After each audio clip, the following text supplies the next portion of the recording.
warahmatullahi wabarakatuh. Perkenalkan, nama saya Vika Stina Ajam dengan NIM 153419004. Saya dari kelas 4B, jurusan Pendidikan Guru Pendidikan Anak Usia Dini, Fakultas Ilmu Pendidikan, Universitas Negeri Gorontalo.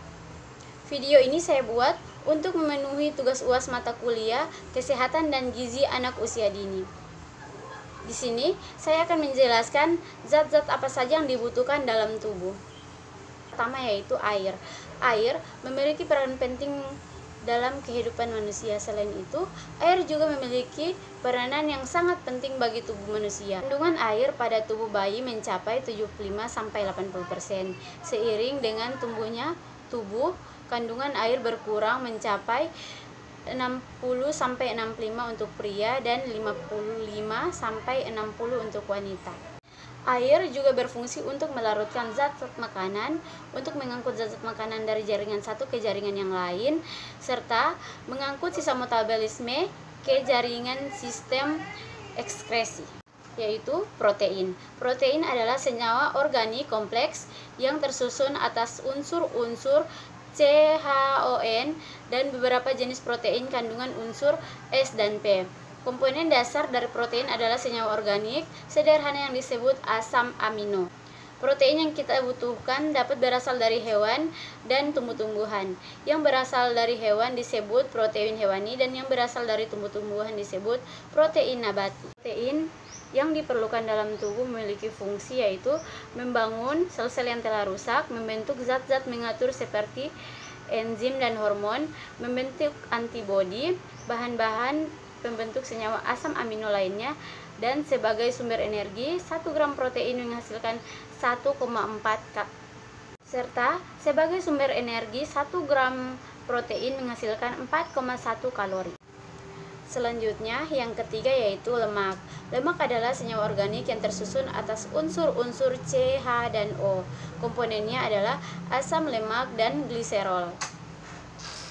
Fungsi lemak yaitu 1. Menghasilkan kalori. 1 gram lemak menghasilkan 9,4 kalori. 2. Pelarut vitamin A, D, E, dan K. 3. Pelindung alat-alat tubuh sebagai pelindung tubuh dari suhu rendah. Bahan makanan yang mengandung lemak adalah bahan makanan yang berasal dari hewan, misalnya daging, keju, mentega, susu, telur, ikan, dan lain sebagainya. Yang keempat yaitu karbohidrat. Karbohidrat juga berasal dari tumbuh-tumbuhan, misalnya beras, jagung, gandum, gula, ketan, ubi, dan buah-buahan. Selanjutnya yang keempat yaitu unsur karbohidrat adalah C, H, dan O. Karbohidrat dapat disimpan di dalam tubuh sebagai glikogen. Kemudian yang kelima, vitamin.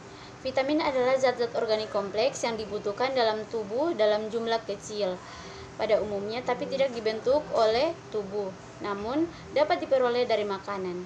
Vitamin termasuk dalam kelompok zat pengatur dan pemelihara kehidupan. Jumlah vitamin yang dibutuhkan dalam tubuh yaitu A, D, E, K, dan B. Tiap vitamin memiliki tugas spesifik dalam tubuh. Karena vitamin merupakan zat organik, maka vitamin dapat rusak karena penyimpanan dan pengelolaan yang tidak tepat. Vitamin berperan dalam beberapa reaksi metabolisme energi tubuh, pertumbuhan dan pemeliharaan tubuh pada umumnya sebagai koenzim dan sebagai bagian dari enzim. Selanjutnya yang keenam yaitu mineral. Sama halnya dengan vitamin, mineral juga termasuk dalam mikronutrien.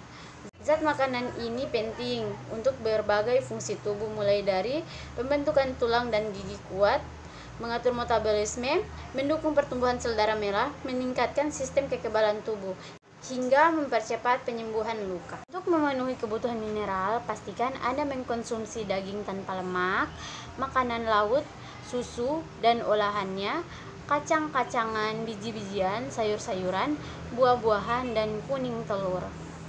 Air juga berfungsi untuk melarutkan zat-zat makanan, untuk mengangkut zat-zat makanan dari jaringan satu ke jaringan yang lain, serta mengangkut sisa metabolisme ke jaringan sistem ekskresi. Itulah penjelasan zat-zat apa saja yang dibutuhkan dalam tubuh. Sekian dari saya. Wassalamualaikum warahmatullahi wabarakatuh.